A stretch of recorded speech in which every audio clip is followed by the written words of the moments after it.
sur l'Évangile et la sainteté. Donc dans l'Évangile, la sainteté, c'est d'abord la qualification de Dieu lui-même. C'était déjà le cas dans l'Ancien Testament, où les anges, vous savez, ce qu'on reprend à chaque messe, acclament Dieu, Saint, Saint, Saint. Et dans l'Évangile, le qualificatif de saint va être appliqué à chacune des personnes de la Trinité. Dans sa prière, on voit Jésus qui dit « Père Saint ». Pour Jésus lui-même, il est mentionné comme tel dès l'Annonciation par l'ange Gabriel. Celui qui va naître de toi sera saint. Bon, puis il y a plein de passages dans la vie publique, par exemple Saint Pierre qui dit « Nous savons que tu es le Saint de Dieu ». Et puis l'Esprit Saint est désigné à de nombreuses reprises par Jésus lui-même. Je vous enverrai le défenseur, l'Esprit Saint. Voilà. Donc Dieu est saint, la Vierge Marie le dit aussi dans son Magnificat, saint est son nom, et Dieu va nous appeler à lui ressembler. C'est déjà dans l'Ancien Testament, soyez saints car moi je suis saint. Pourquoi ? Parce que Dieu nous a fait à son image, à sa ressemblance, et qu'il veut pour notre bonheur, que l'on conduise à sa plénitude cette ressemblance avec lui pour laquelle nous avons été créés. Alors on va voir un peu dans l'Évangile comment Jésus nous appelle à la sainteté. D'abord l'appel de Jésus à la sainteté, et puis après, par contre-coup, parce que ça nous aide à bien le comprendre, les fausses voies vers la sainteté. Alors d'abord, l'appel de Jésus à la sainteté, on s'appuiera entre autres, en particulier parce qu'il est très beau sur le discours de Jésus sur la montagne, dans le premier discours de Jésus dans l'évangile de saint Matthieu. Donc deux petits points. D'abord, la sainteté, un dépassement. Alors Jésus commence dans l'évangile de saint Matthieu sa prédication par le discours sur la montagne. Et ce discours sur la montagne commence par les béatitudes, qui sont, on l'appelle souvent la charte de la sainteté, un code de sainteté. Et dans ces béatitudes, il y en a deux qui font mention explicite de la sainteté à travers le terme qui le traduit, la justice. Quand on parle de justice dans l'Ancien Testament, dans l'Évangile, c'est de rendre à Dieu et aux autres ce qui lui est dû. La justice, c'est la sainteté. Donc on a la quatrième, « Bienheureux ceux qui ont faim et soif de la justice, ils seront rassasiés ». Et la huitième, « Bienheureux ceux qui sont persécutés pour la justice, ils seront rassasiés ». Donc Jésus nous demande d'avoir faim et soif de sainteté. Voilà, c'est même plus qu'un désir. La faim et la soif, c'est plus qu'un désir, c'est un besoin. Et même s'il faut pour cela être persécuté, insulté. Et de cette tension vers la sainteté dépend le bonheur. Bienheureux ceux qui ont faim et soif de la sainteté, bienheureux ceux qui sont persécutés, car le royaume des cieux est à eux. Un peu plus loin dans ce même discours, Jésus revient sur cette question de la justice, sainteté, et il l'explicite par ces mots. « Je vous le dis en effet, si votre justice ne surpasse pas celle des scribes et des pharisiens, vous n'entrerez pas dans le royaume des cieux. » Donc c'est une manière pour Jésus de nous dire que la sainteté, c'est un dépassement. On le redira tout à l'heure à la fin, une attitude contraire à la sainteté, c'est de dire c'est bon, là où j'en suis, ça va. Voilà. Et il donne un petit exemple un peu concret plus loin, qui est difficile et qui nous interroge. Si quelqu'un veut te prendre ta tunique, laisse-lui encore ton manteau. Si quelqu'un te réquisitionne pour faire 1000 pas, fais-en 2000 avec lui. Donc la sainteté, c'est un dépassement qui demandera toujours des efforts, dans certains cas même de l'héroïsme, mais qui est toujours possible parce que Dieu nous donne sa grâce. On va y revenir après. Alors si la sainteté est un dépassement des commandements, elle les suppose toujours. Jésus, dans le même discours, dit « Je ne suis pas venu abolir, mais accomplir ». Donc quand il nous demande de dépasser les commandements, il ne nous demande pas de les supprimer. Voilà. Au contraire, donc la sainteté, elle nous fait dépasser les commandements, c'est un peu ce à quoi Jésus nous invite en nous donnant les béatitudes, voilà. Mais dépasser ne signifie jamais enfreindre, et donc il n'y a pas de sainteté sans les commandements de Dieu, il y a encore moins de sainteté contre les commandements de Dieu. La sainteté, c'est de ressembler à Dieu. Dieu nous aime et il veut pour nous, donc il veut pour nous ce qu'il y a de meilleur. Et c'est pour ça que quand Dieu nous donne les commandements, il ne nous donne pas un code de ce qui est permis et ce qui est défendu. Quand Dieu donne les commandements, il nous donne son autoportrait.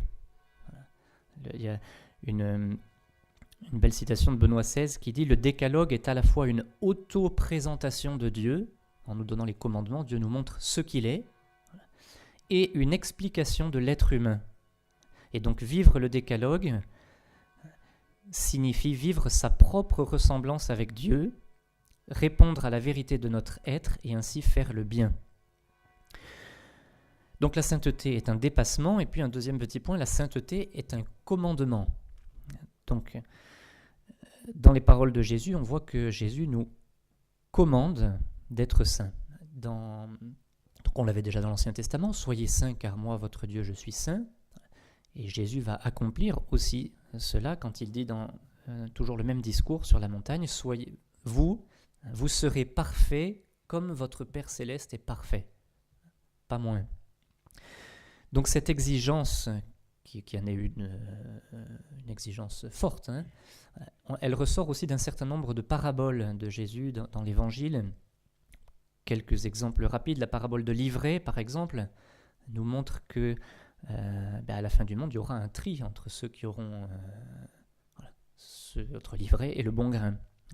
La parabole des 10 vierges nous montre que la vigilance, qui est une des dimensions aussi de la sainteté, ceux qui ont eu l'huile en réserve, va être une condition pour entrer dans la salle des noces. La parabole qui suit immédiatement, dans le même chapitre 25 de saint Matthieu, la parabole des talents. Cette parabole aussi est exigeante. Elle nous montre que si nous n'avons pas fait fructifier les talents, eh bien la réponse à celui qui n'a rien fait, enlevez-lui son talent, donnez-le à celui qui en a 10. À celui qui a, on donnera encore. À celui qui n'a rien, on enlèvera même ce qu'il a. D'habitude, on se dit c'est l'inverse. Il comble de bien les affamés. Voilà. Bon, on est sur un autre plan là, mais Jésus nous dit ceux qui auront fait fructifier recevront encore beaucoup plus, mais ceux qui n'auront rien fait fructifier, on leur enlèvera même ce qu'il a. Voilà. Et puis, dernier exemple qui suit encore immédiatement, c'est la fresque du jugement dernier. J'avais faim, vous m'avez donné à manger, etc. Et là aussi, ceux qui n'ont pas accompli cette exigence de l'amour de Dieu et du prochain, eh bien, sont envoyés au feu éternel préparé pour le démon et ses anges, tandis qu'aux autres, il est dit « Venez les bénis de mon Père ». Alors, voilà, on voit que la sainteté est un commandement, une exigence nécessaire pour le royaume des cieux. Pour autant, Jésus ne nous dit pas « je vous donne ce commandement, bon courage, on se retrouve à la fin et débrouillez-vous ». Voilà. Beaucoup de passages de l'Évangile nous disent aussi Jésus nous donne sa grâce pour y arriver.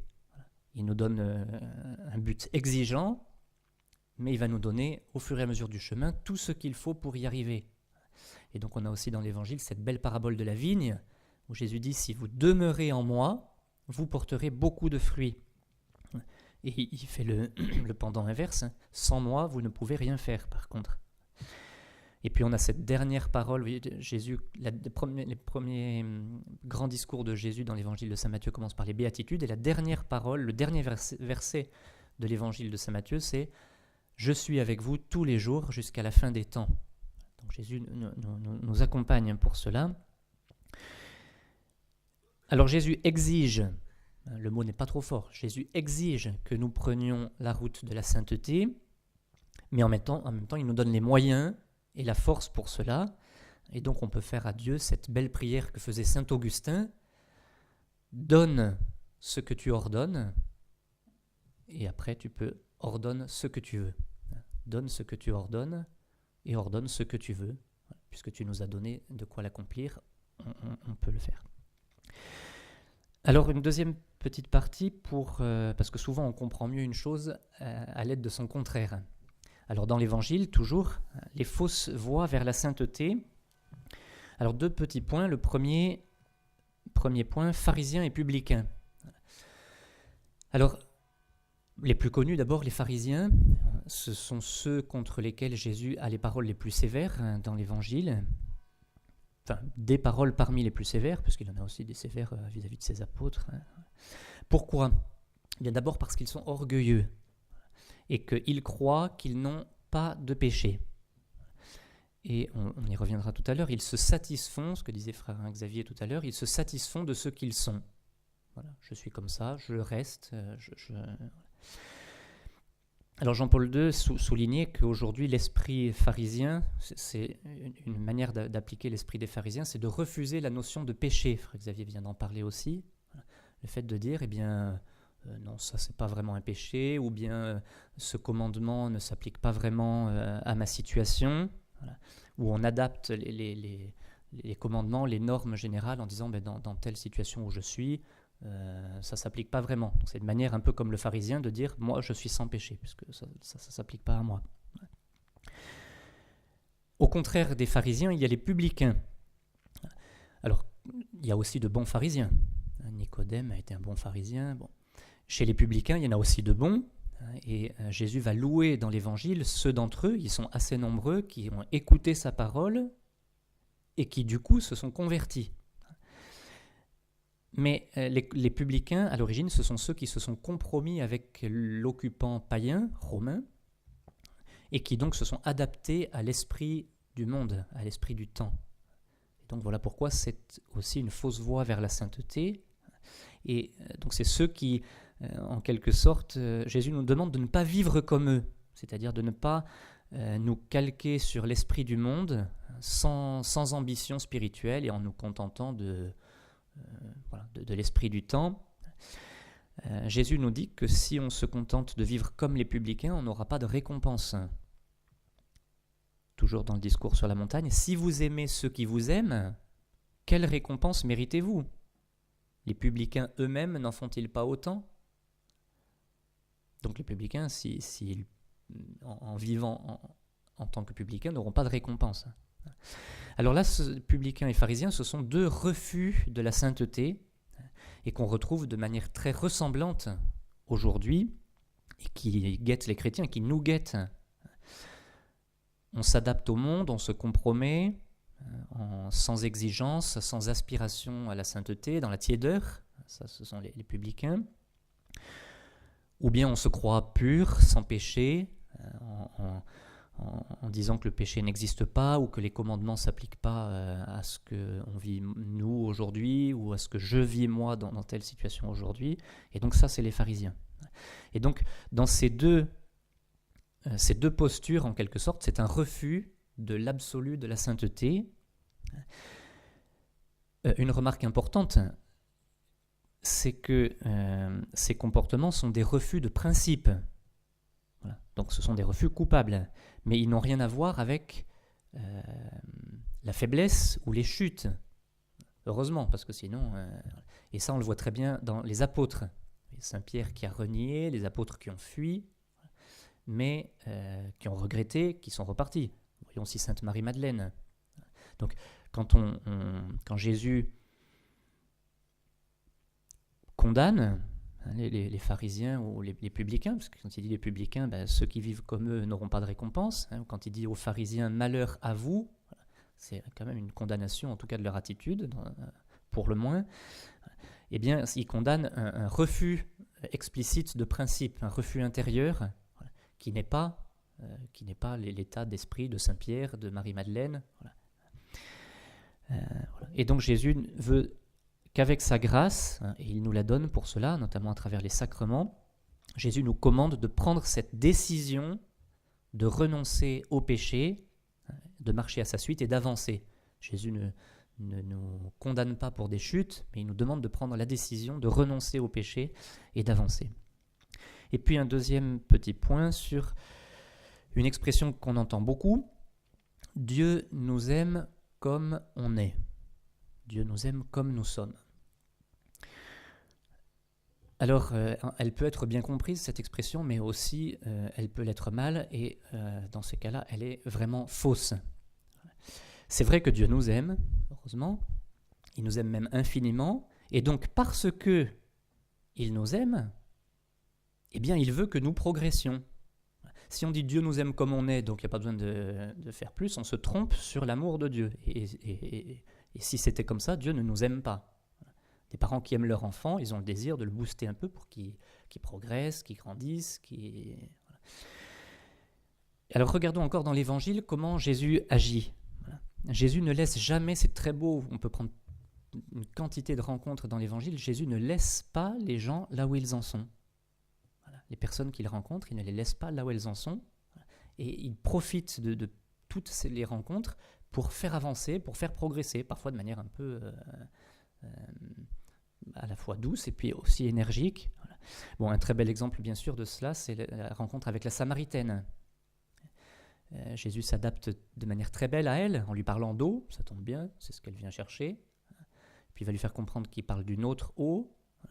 Et puis après, on ne sait pas trop pourquoi, dans un premier temps, il lui parle de sa situation matrimoniale, irrégulière, ça arrive un peu comme un cheveu sur la soupe, on a l'impression, mais il va lui faire comprendre que s'il veut cette eau vive, il faut que dans sa vie, il corresponde une attitude de conversion authentique vis-à-vis des commandements de Dieu.